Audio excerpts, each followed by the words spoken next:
Hi, everyone. Thanks for joining our webinar on how to turn one-time donors into recurring donors.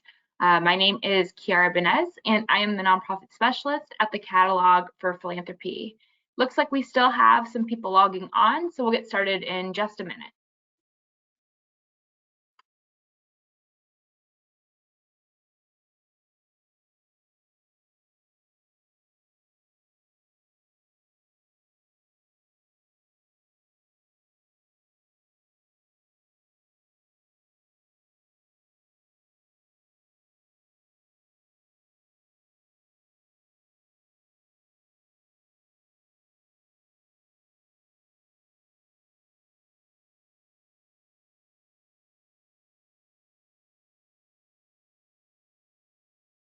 Okay, we're ready to get started. So for those of you just joining, again, my name is Kiara. I am the nonprofit specialist here at the Catalog.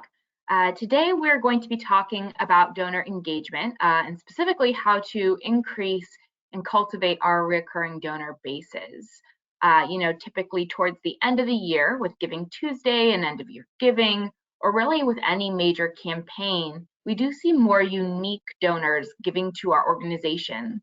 And from that comes the quote unquote age old question: how do we engage these new donors in such a way that they want to and are inspired to continually give back? So today we're going to go over and cover ways to turn different types of donors into recurring donors, and also talk through why this is advantageous or something that your organization can strive towards.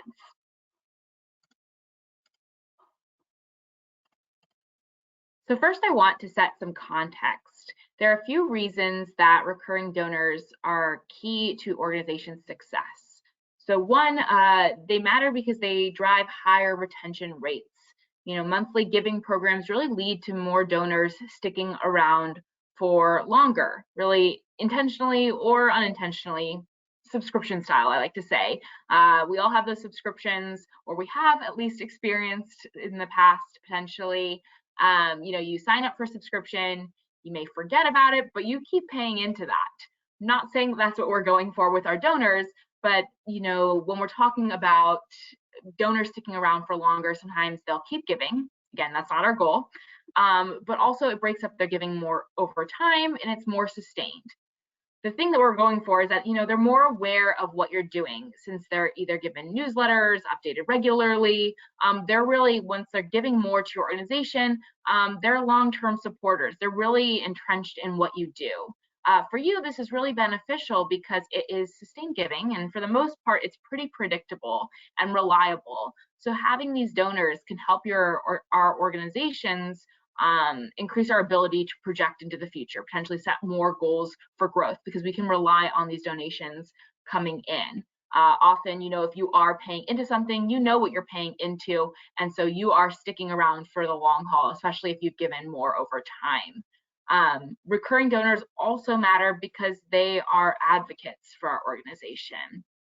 The more giving that occurs really allows people to get more connected to your mission.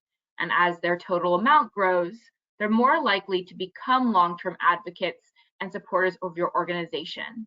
They aren't people who are going to see they'll give one donation, they might know, okay, well, maybe this is exactly the place that it's going, but over time, they'll be able to see their collective impact. They'll see where your organization is year after year, and in that, they might either donate more, or they'll be able to see exactly where their donations are going. And then finally, you raise more with recurring donors. The average recurring donor gives 42% more over the course of a year than one-time donors.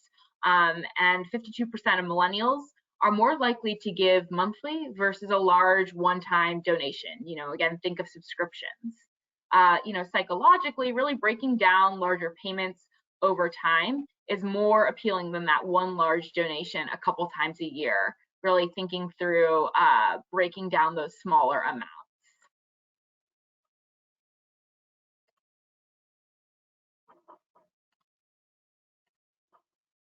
So there are a couple different ways that we can do this, really set ourselves up for success. So the first tip here is to design a way that people can give in recurring fashion. And our options fall into two categories here: active and passive. So right here, you can see laid out, there are a wide range of ways to reach out. And they're really, again, active and passive ways to promote a monthly giving program. So active recruitment are really things that you're doing to promote people's monthly giving and joining your monthly giving program. So this could look like, it could be campaign-based, a time-based monthly giving campaign. You could designate, each month what the contributions are going to. You could also this could also be something that you advertise on social media calendar once a month, that you are recruiting people into your monthly giving program. This can also specifically be done on social media, asking followers to join your monthly giving program, maybe highlighting monthly givers, people who are part of this, what their donations are going to. Really, you can utilize social media in that.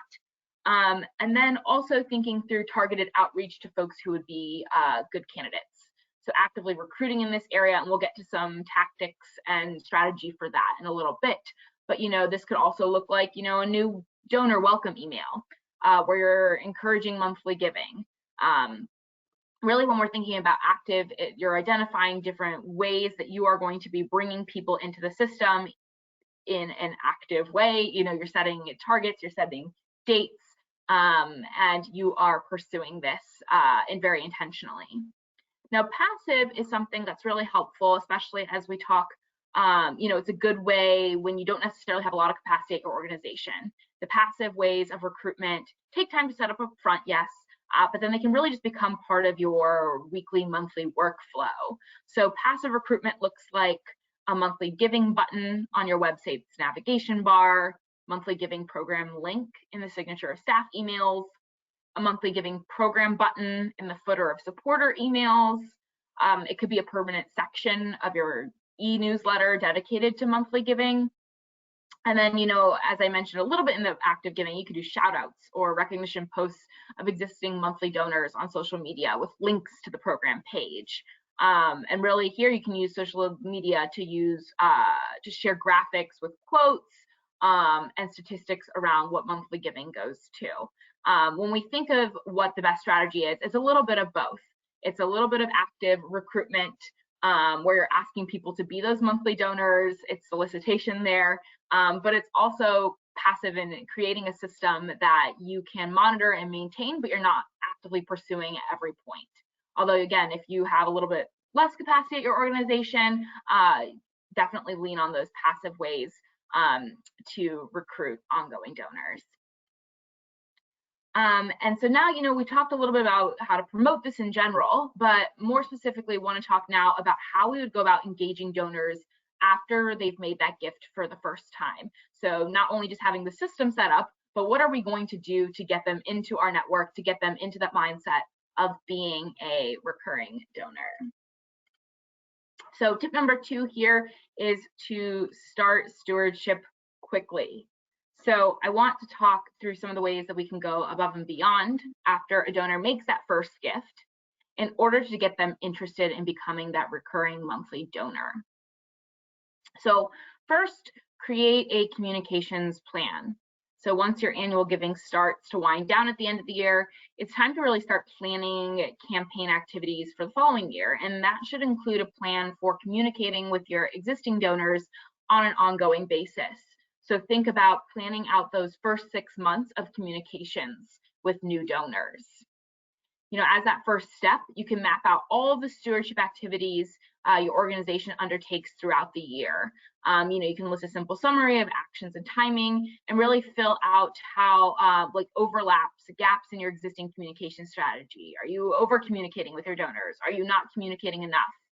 Really just planning out what this donor stewardship piece and communications plan looks like. And then once you have a handle on all of this, stewarding activities that your annual giving team can commit to, you can really create that more detailed plan around them. For example, you could tie some communication activities to important dates or events at your organization, whether that's a graduation of a program, a award recognition, release of your annual report. Really just depending on the segmentation you have done on your donor base, you might be able to target certain people even more strategically. The really thing that is important as you're building this communication plan is just to plan your messaging and time it appropriately. Know what you want to say and when you want to say it, but really keep it donor centric. Your communication with these existing donors should really be more than just that ask, really sharing what you've been doing, keeping them in the loop, also thanking them, as you see here another piece is to use that thank you letter as a touch point, as a way to build engagement.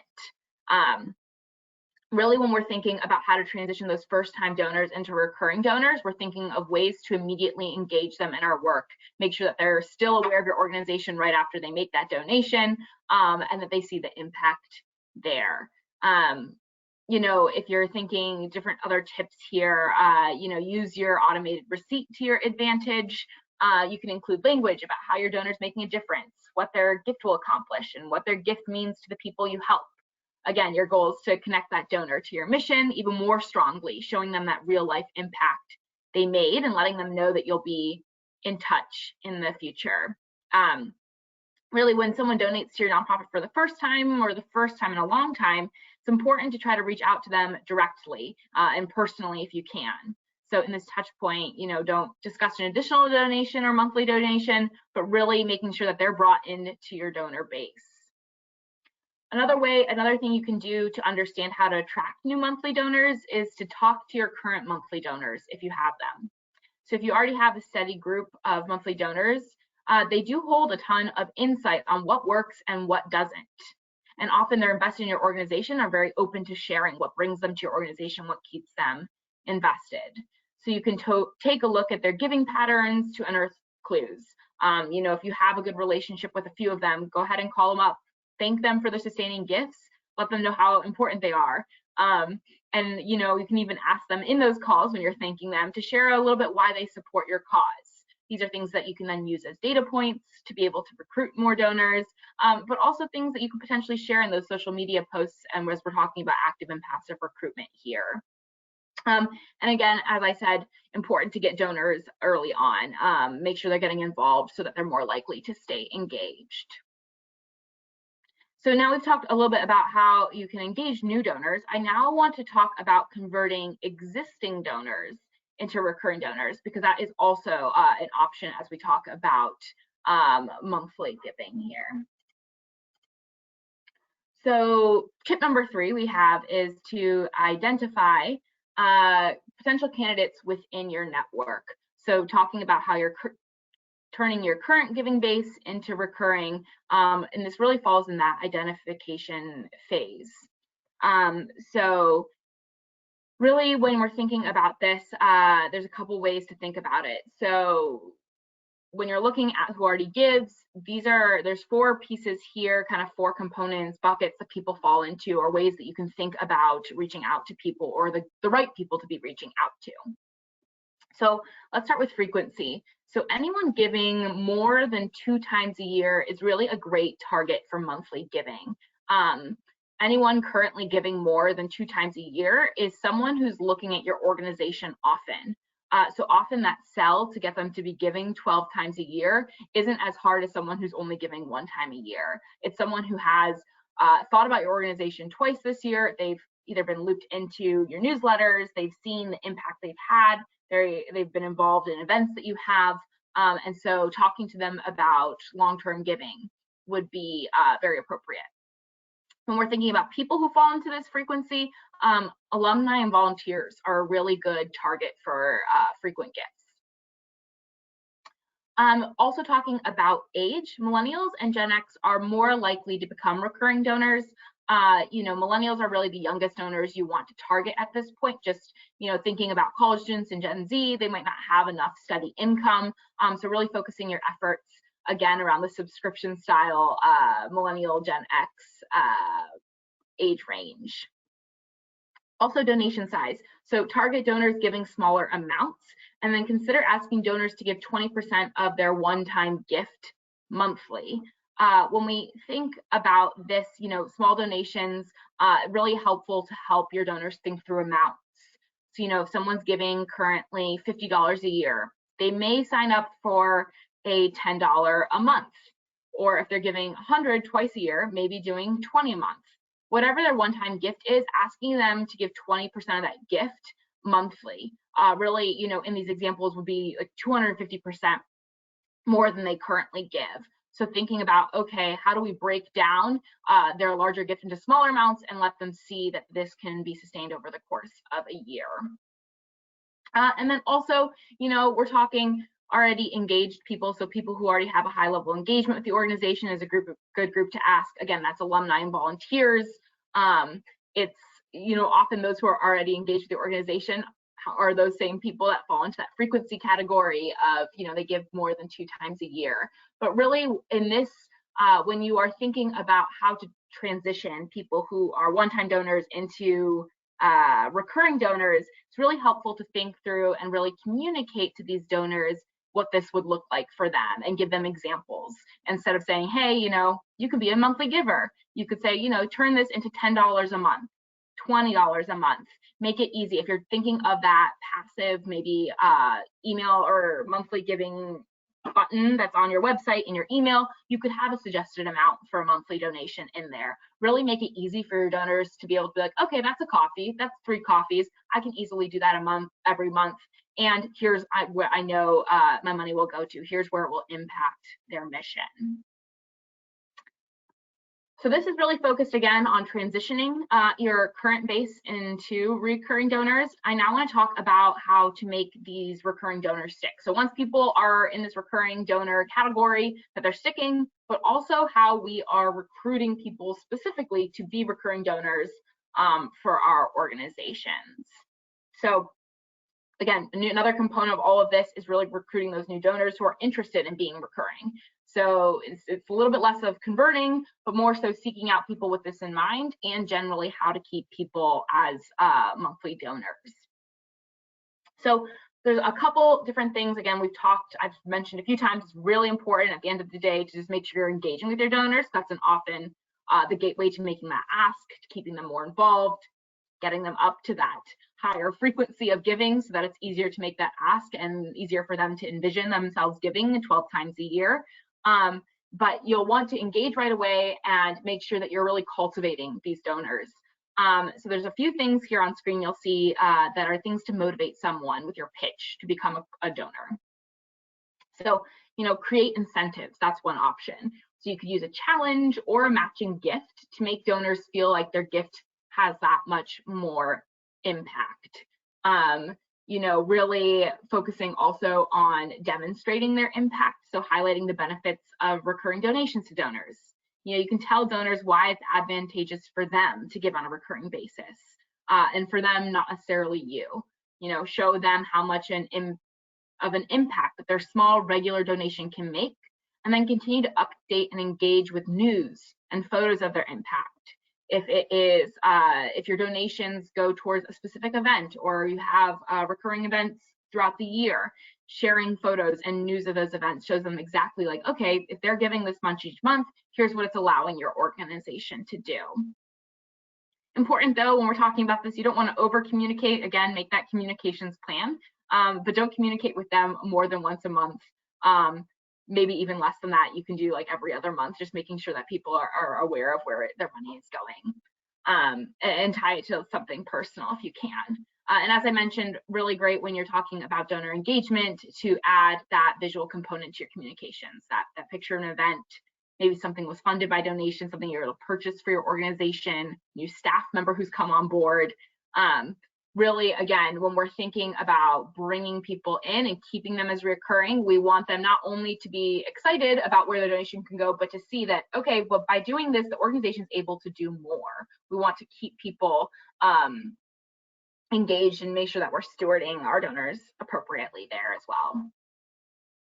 So before we get into tips for the process, a little bit more about all 3 of these different types of donors, the ones that are first-time donors, people that are new to our organization, and also those that are turning, current donors into recurring. I wanted to pause to see if we have any questions before we move on.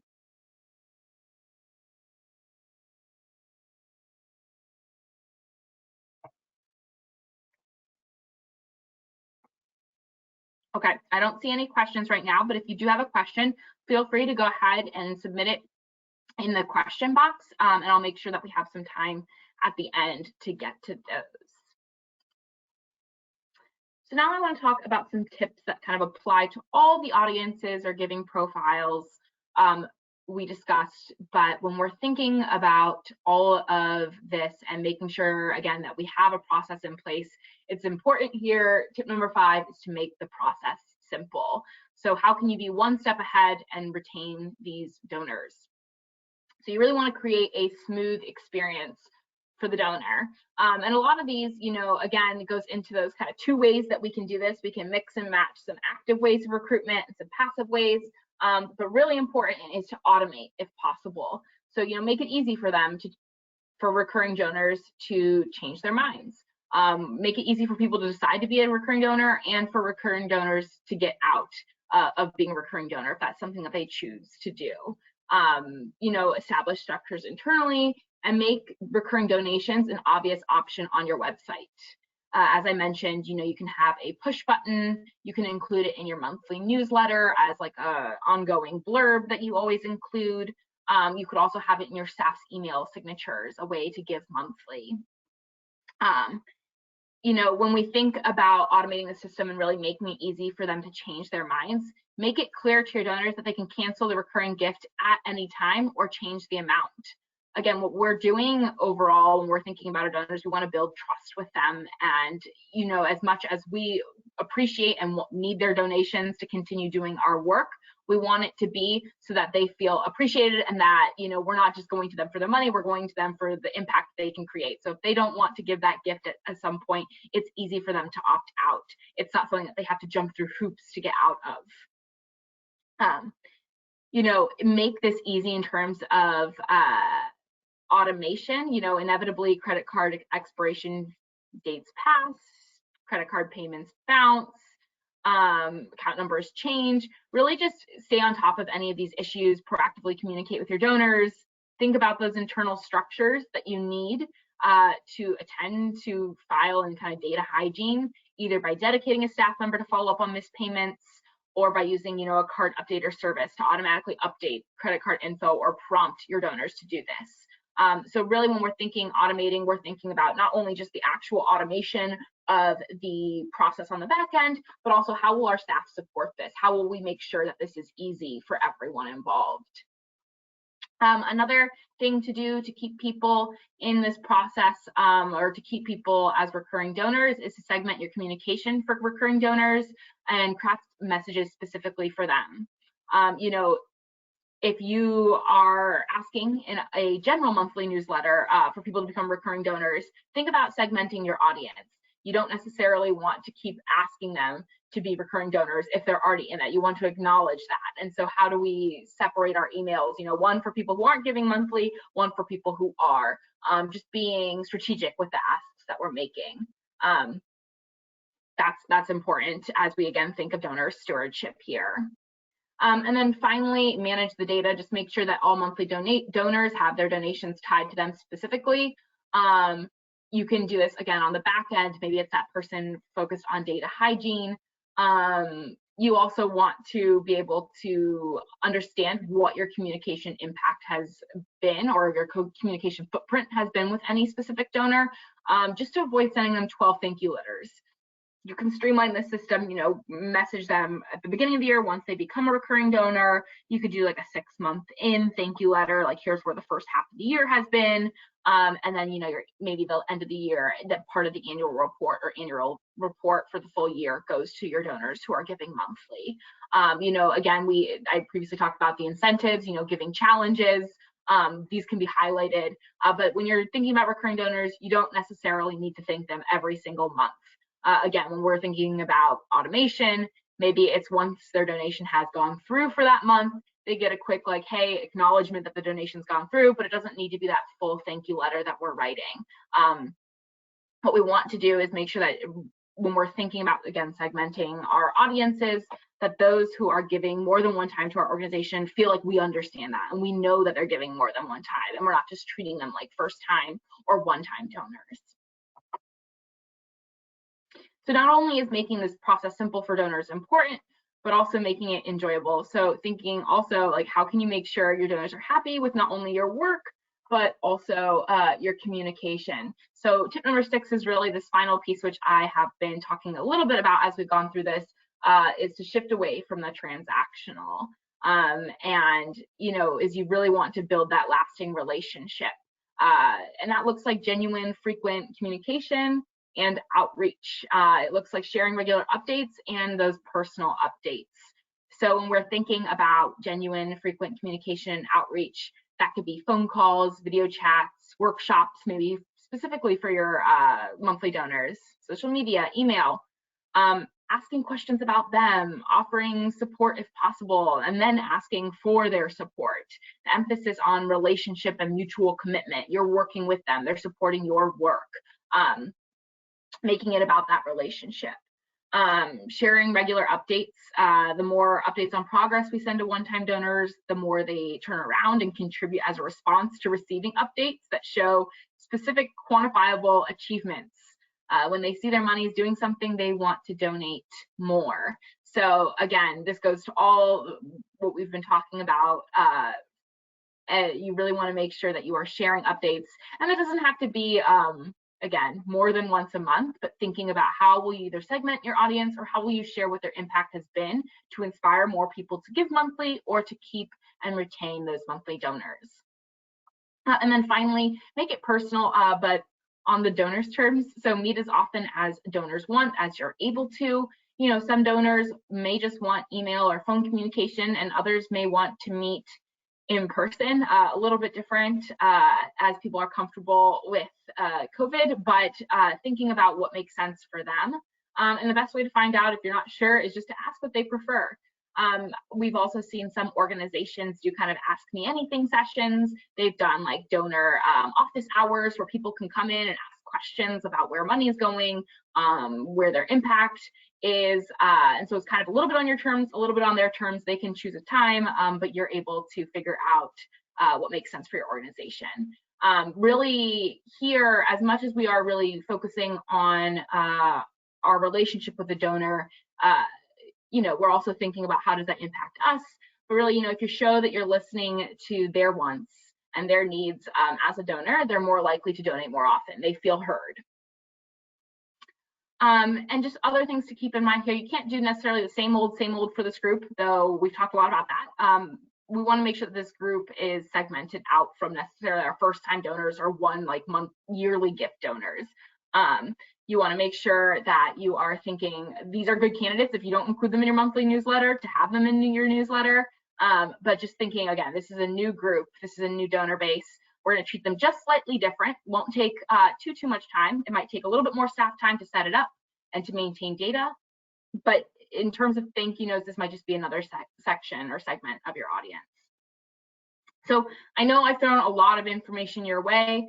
So for our final slide today, I do want to go over some key takeaways from the presentation of what to do if you aren't sure where to start.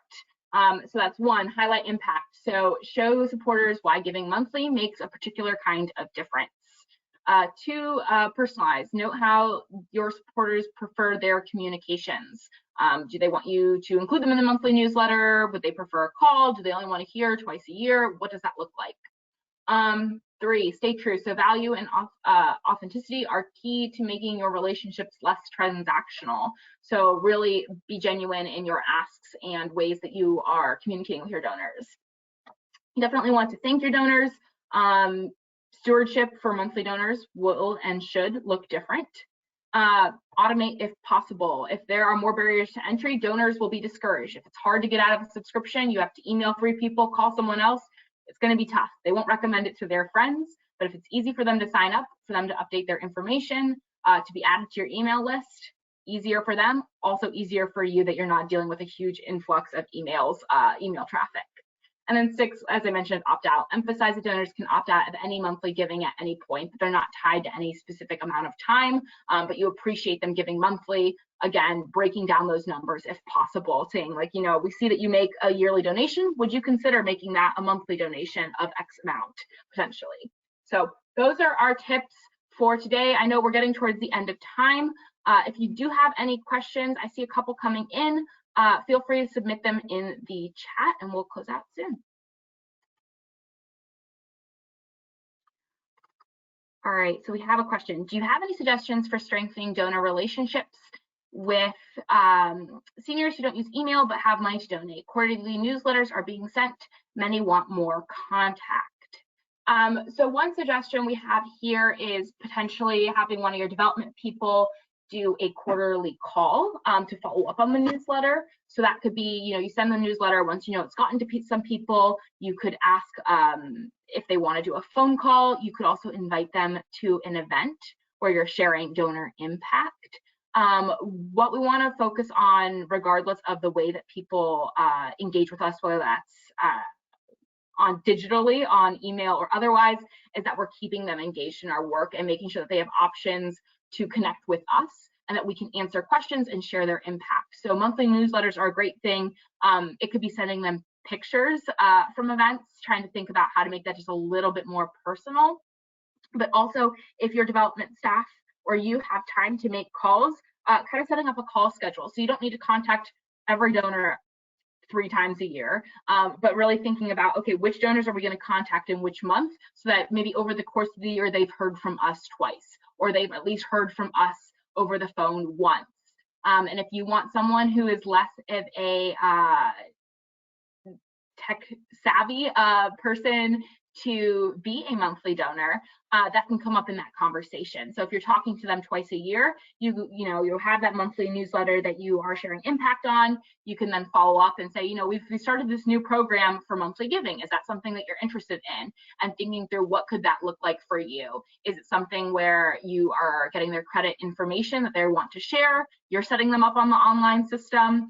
Or does that look like a monthly check that they're sending? Thinking through what does that process look like, okay, automatically on your side, tech-wise on your side, but also more manually, what could that look like on your side, and seeing if you have staff capacity. In terms of suggestions, another question coming in here, what are your suggestions for maintaining engagement for smaller organizations? I think the benefit of having a smaller organization is that you likely have more of a direct connection to your donors. They might be exactly in your community.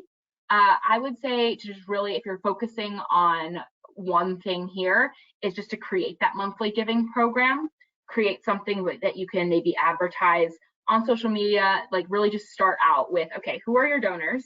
Looking at the data, is there anyone who gives frequently? Yes, no. If they give frequently, more than 2 times a year, thinking about, okay, is this worth our time to do a monthly giving program, and setting that up. Maybe that's that button on your website.